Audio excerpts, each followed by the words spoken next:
Madam आपका शुक्रिया। Budget की स्पीच में फाइनेंस मिनिस्टर ने 4 बरादरियों का जिक्र किया। भारत की सबसे बड़ी अक़लियत मुसलमान है 17 करोड़। मैं हुकूमत से जानना चाहता हूं कि क्या 17 करोड़ मुसलमानों में गरीब नहीं है, नौजवान नहीं है, किसान नहीं है, ख़वातीन नहीं है?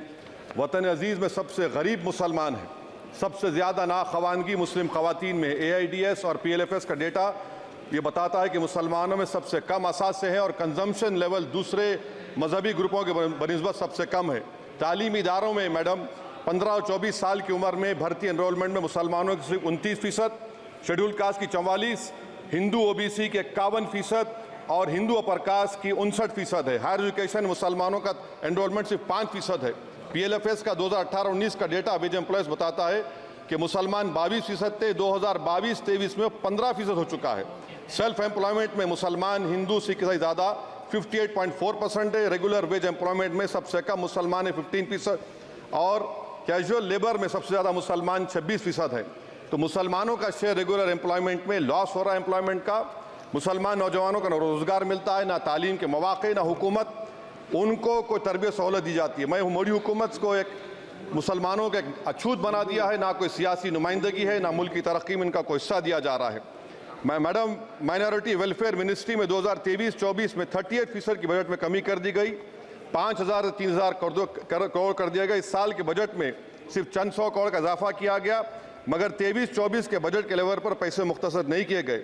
ये मोदी हुकूमत की बदनीयती और झूठा कमिटमेंट है अक़लियतों के ताल्लुक से। तालीम के उस अक़लियती स्कॉलरशिप मैडम अक़लियतों के गरीब तलबा और तालिबात को दी जाती रकम में कमी कर दी गई। 2019 में मोदी ने कहा था कि 1 करोड़ स्कॉलरशिप दिए जाएंगे, अब सिर्फ 58 लाख दिए जा रहे हैं। 47% अक़लियती एप्लीकेंट्स को हर साल स्कॉलरशिप से महरूम कर दिया जा रहा है।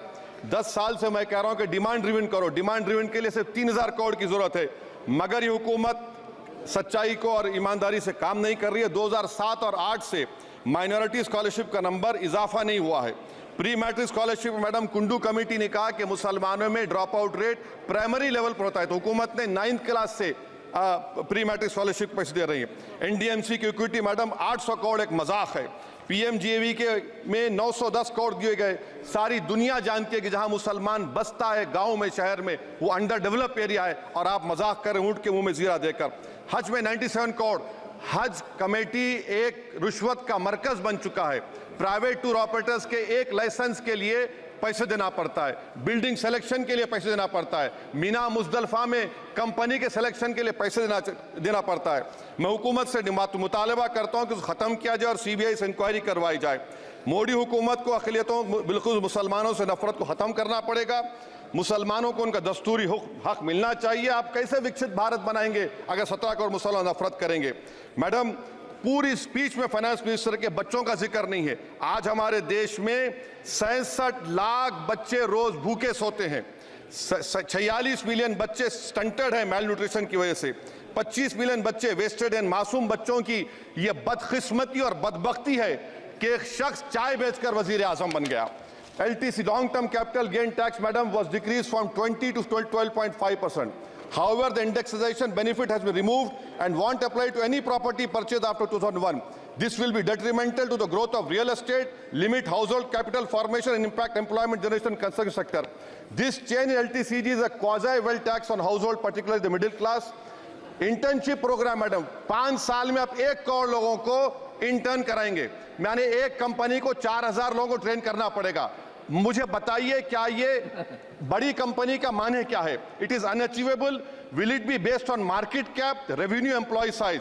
May be prime minister Modi is saying to Agniveer to do internship after 4 years of service in armed forces. Madam, 21 billion people have given up all hope and stopped looking for jobs. This brings down to 9% eligible population that is either employed or they are looking for jobs. Maybe finance minister can introduce a Berozgar tax and tax unemployed as well. No significant increase for social welfare, healthcare.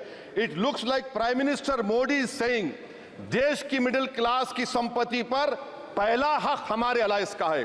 In real terms, when adjusted to inflation, the allocation of health AB PMJ has declined.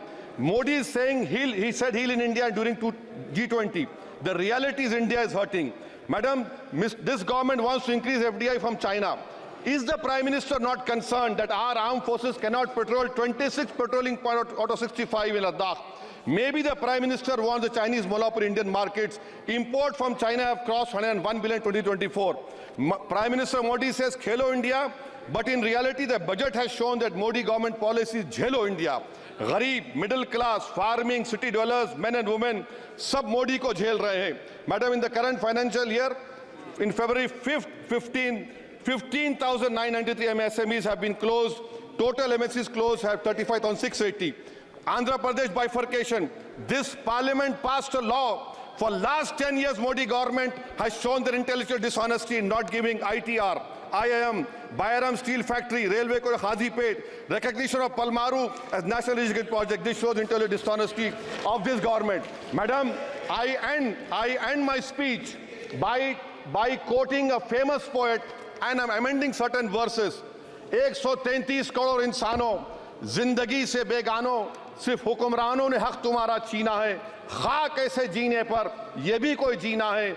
बेशऊर भी तुमको बेशऊर कहते हैं. सोचता हो ये नादान कैसे हवा में रहते हैं. 133 करोड़ इंसानों, कब तक ये खामोशी? चलते फिरते जिंदानों, गरीब खवातीन, नौजवानों, किसानों से रोने की सदाएं आती हैं. जब शबाब पर आकर खेत लहलाता है, किसके नयन रोते हैं, कौन मुस्कुराता है?